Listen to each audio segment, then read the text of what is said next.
Le président de la République islamique de Mauritanie et président en exercice de l'Union africaine Mohamed Ould Cheikh El Ghazouani s'est entretenu au téléphone avec son homologue de la République d'Angola, João Lourenço, sur les priorités actuelles de l'Union africaine, notamment les efforts en cours pour promouvoir la paix et la sécurité sur les continents. C'est ce que relève ce jeudi 26 décembre d'agence mauritanienne d'information AMI.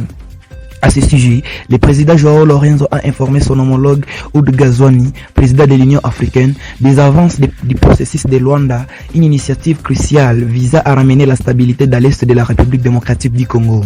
Cet échange reflète la détermination des deux dirigeants à conjuguer leurs efforts pour relever les défis majeurs auxquels l'Afrique est confrontée et à promouvoir une coopération renforcée au sein de l'Union africaine, ajoutait l'agence.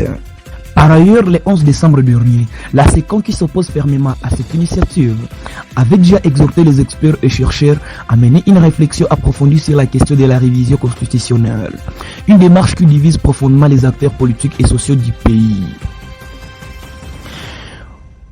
Fulgence Muteba, la réforme constitutionnelle risque de conduire à la balkanisation de la RD Congo. Lors des meetings à Kananga, le chef de l'État avait annoncé la création d'une commission chargée de réfléchir à la révision ou à la modification de la Constitution. Pendant ce temps, l'opposition continue de se mobiliser activement pour empêcher cette révision constitutionnelle. Selon un communiqué de la presse à l'issue de cette rencontre, les deux anciens collaborateurs politiques expriment fermement leur opposition à toute réforme constitutionnelle. Le président honoraire de la République démocratique du Congo, Joseph Kabila, et le président du parti politique Ensemble pour la République, Moïse Katumbi, se sont rencontrés ce jeudi décembre 2024 à Addis Abeba en Éthiopie.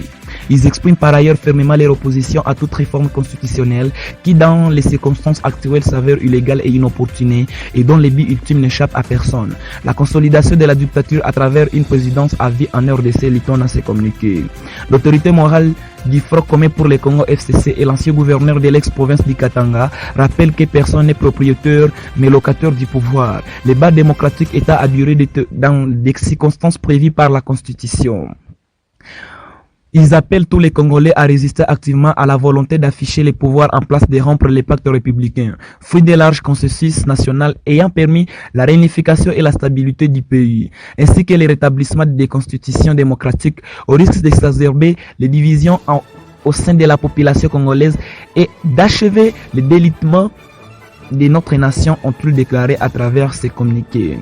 Par conséquent, il lance un appel à toutes les forces politiques et sociales qui inscrivent leur action dans la lutte contre la dictature et pour le bien-être du peuple congolais, à joindre les efforts auxquels Kabila et Katumbi prennent également l'engagement d'œuvrer sans relâche pour une alternative crédible à la situation de désespoir, de pauvreté et de misère, de mauvaise gouvernance, de pillage des ressources nationales, de destruction des infrastructures, etc., qui survit actuellement en RDC. En outre, les deux leaders politiques congolais regrettent que la communauté internationale se soit jusque-là accommodée de dérives du régime en place et l'inviter à sortir de son action pour accompagner les efforts du peuple congolais visant à se libérer d'une dictature assise. Les deux opposants expriment également leur volonté de poursuivre les contacts qu'ils ont entrepris dans les prochains jours et sans exclusif afin de parvenir à une large mobilisation autour de ces combats contre la dictature et pour la démocratie. La dernière rencontre entre Joseph Kabila et Moïse Katumbi remonte en mai 2022 lors du forum sur la réconciliation des leaders katangais. Merci de nous avoir suivis. À bientôt.